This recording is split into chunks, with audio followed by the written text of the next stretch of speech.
Hi, Pav. Thank you for your essays. Now let's have a look at your essay about international marketing first. I can see that you have not included the task. Well, we typically stress the fact that it is best when we have the task together with the answer, because otherwise it is quite difficult to follow whether you have answered the task correctly. So in the future, if you choose to work with us, and I hope you do, please make sure that you always include the exact formulation of the task or the visual for task 1 academic inside the document with your task answer.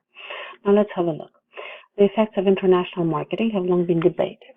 Some people believe it can be invasive and intrusive. Others are of the opinion that it is necessary, it is in order to educate people. I support the latter view and consider international marketing to be a key factor in sharing ideas, language, and culture. That's a very nice introduction.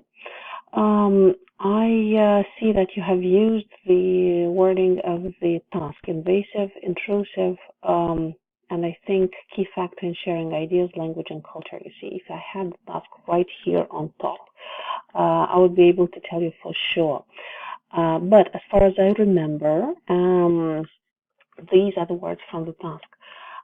It is not completely wrong to do this, but remember, when you use the expressions or entire parts of the task, or even words like keywords, relevant keywords from the task right away, they will be deducted from your word count, because this vocabulary is not yours. You haven't produced it yourself. You have just reused it from the task, because there are other appropriate adjectives to rephrase the same idea.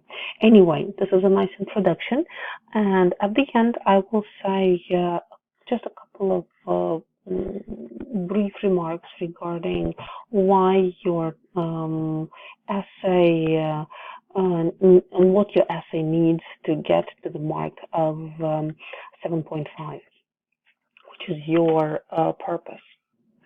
Okay, the first body paragraph. On one hand, international marketing can be considered as a way to enforce views from one culture and country onto another, onto together. It unknowingly creates pressure for viewers to find marketing campaigns relatable. Take, for example, Rimmel London's recent ad campaign aired in India. It featured a series of light-skinned women identifying themselves as beautiful. This is an image most Indian women cannot relate to. As a result, there was a surge in sales of fairness creams. While this kind of marketing may have worked in the West, without careful consideration and adaptation of its message, it had a detrimental effect in the East. I love your paragraph.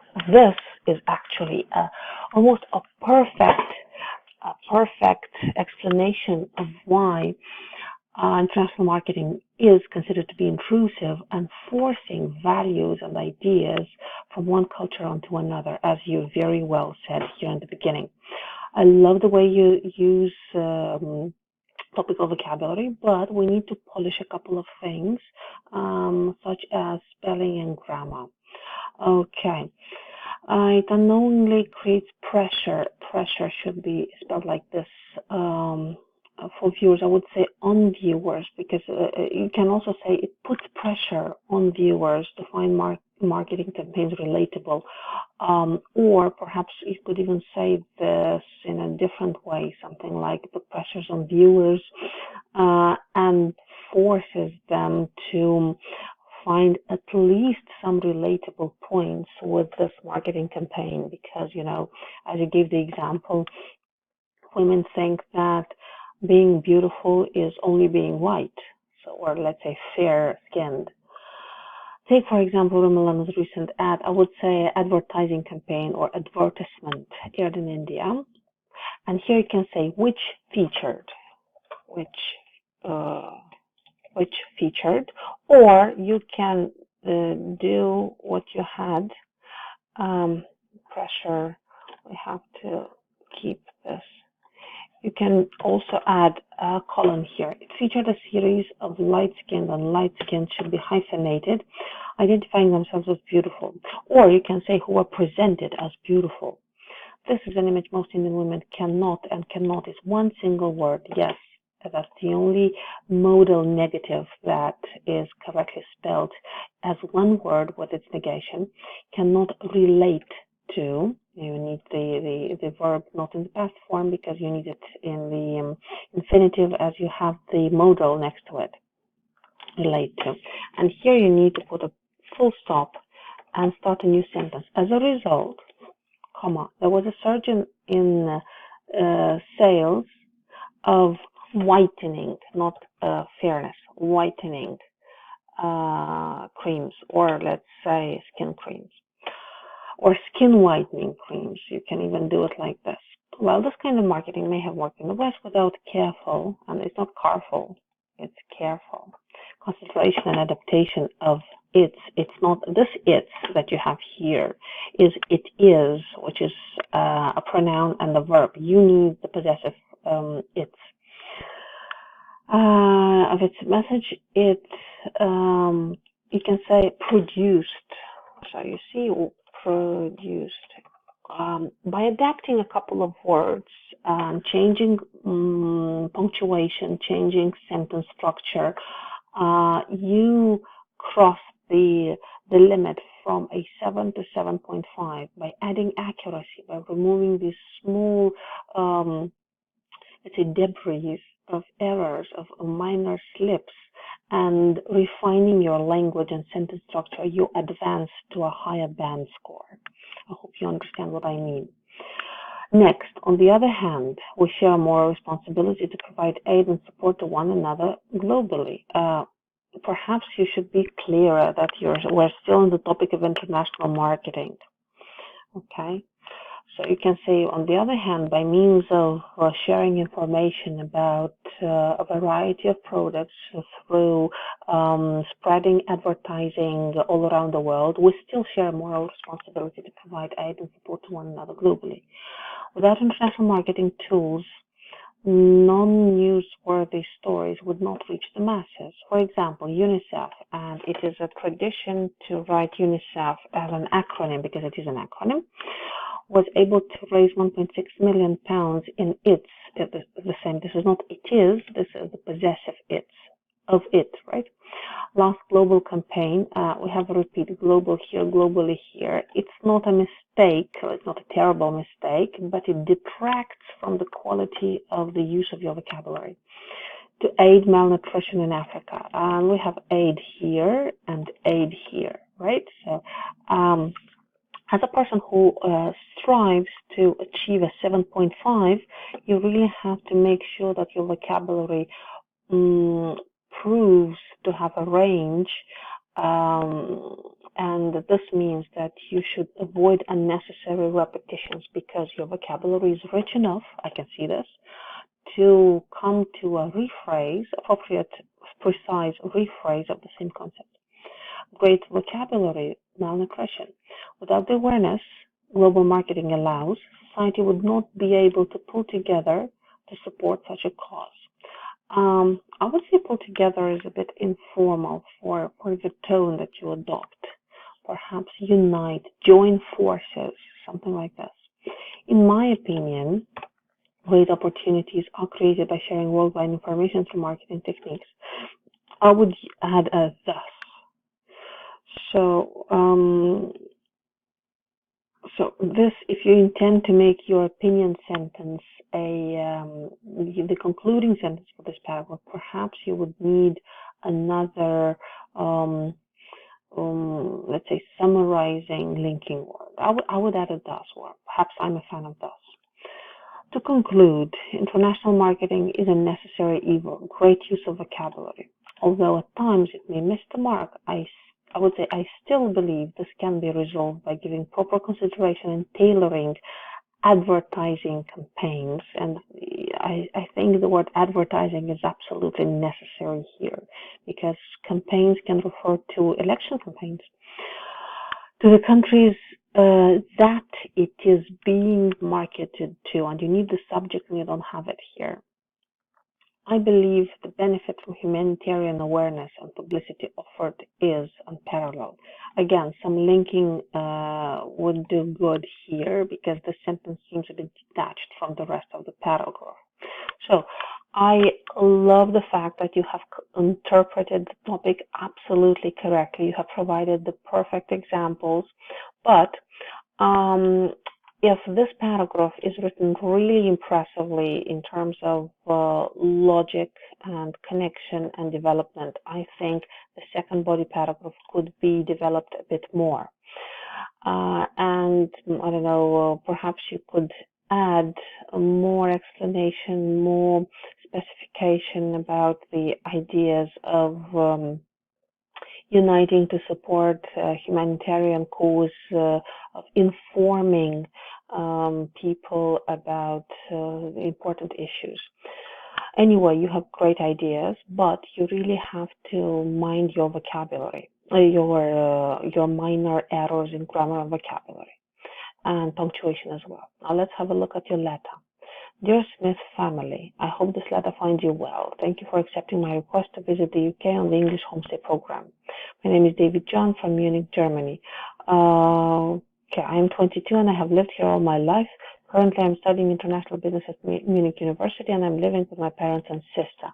Okay, I remember that the task said, you see, I have to close my eyes and recall the task instead of just seeing it right here. You have to introduce yourself. You had to, this was 1 point. 2, you had to ask about the essential information about the UK, and you had to provide information about your flight. Okay. I'm really looking forward to my visit. I was wondering if you could help me figure out a few things ahead of my arrival. Do you know if I'm able to drive in the UK with my German license, and would I be able to rent a car given my age? Finally, I wanted to purchase a temporary mobile phone with a UK number in order to avoid international roaming charges. Are you aware of where I can buy this? Your help with these questions is much appreciated. I like your tone. You're very polite, yet at times you're a bit too informal. Okay, let's start from the beginning. I just wanted to see if we have all the parts of the task in place. Yes, your task achievement is very good. You're answering the topic appropriately. But one huge issue I can see here is punctuation and sentence structure. You keep putting together sentences which should be punctuated or structured completely differently. And by the way, if you're interested in addressing this, our online course has a section about sentence structure and appropriate flow of your thought when writing a paragraph. So I think you might find that interesting. So first things first, you are addressing a family that you don't know. So you adopt a rather formal, a neutral to formal tone. Okay. So you probably, you can say Dear Smith family or Dear Mr. or Ms. Smith, whatever. I hope this letter finds you well. Full stop. Thank you for accepting my request to visit the UK on the English, I wouldn't say on, I would say in the framework, or, yeah, I would say in the framework of the English Homestay Program. My name is David John, and I would say I come from Munich. I come from Munich, Germany. I am 22 and I have lived here all my life. I would connect this sentence to the previous one because you say things about yourself, right? So this information belongs together. But currently, you cannot just go on with the next idea by adding a comma to the previous sentence. Well, this error is called a comma splice. Instead of using a semicolon or a full stop and separating into the sentence into two sentences, you still have one separated by a comma, and you have the same. Here, for example, right? Currently, I'm studying international business. You don't need to capitalize international business at Munich University, but you need to capitalize university. And I'm living with my parents and sister. Okay, you introduce yourself It's up to you what information to say. But I really like the fact that you are very polite and you understand the necessity of showing this courtesy by using appropriate structures. That's great. But sentence structure, grouping information, and punctuation are really a thing that do get you to 7.5 from the task achievement, perfection, and vocabulary range that you have. I'm really looking forward to my visit. If you adopt a formal tone, I would use full forms. I am really looking forward to my visit, and I was wondering if you could help me. Well, figure out is very informal. Perhaps, beg your pardon, perhaps you could replace this by a more formal equivalent. Perhaps it could help me, I don't know, understand a few things, just the neutral understand. A few things ahead of my arrival before I arrive. And here, I would use linking words. I write in all capitals just to draw your attention. First, do you know if I am able to drive? If I can drive in the UK using my German license? And I would say, do you know whether and would I be able to rent a car? And if it's in the same if it's in the same topic of driving and cars and all that, perhaps you could go on and just make it a longer sentence. Second, I would need to purchase a temporary mobile phone with a UK number. No. So I wouldn't say, are you aware? That's not very polite. Perhaps could you recommend where I could buy it? It's not this. I don't need why you need passive here. You could say, I thank you in advance for your help with these questions. It's much appreciated. I would do it like this. Again, full form. I am scheduled to arrive. A linking word would be great here. Perhaps, in all probability, I will reach you before 9 p.m. Not just I am likely, as I have already arranged for airport pickup with one of my friends, or with one of my friends to drive me from the airport. Again, pickup is a bit informal. Once again, thank you for this opportunity. I look forward to meeting you all. Kind regards, David John, and you don't need a period because it's not a sentence.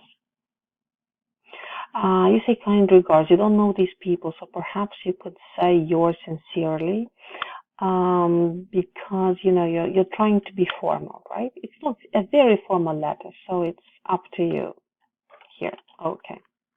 So this is a very nice letter. I really love your style. Just mind my suggestions.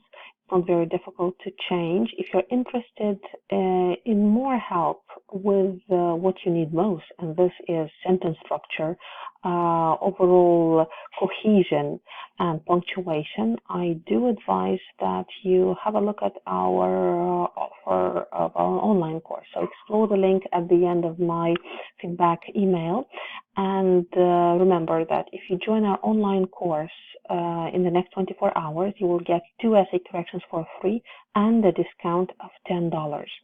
So follow the link at the end of my feedback email and see if you find it interesting, because it really can solve your problems with handling sentence structure and punctuation and coherence.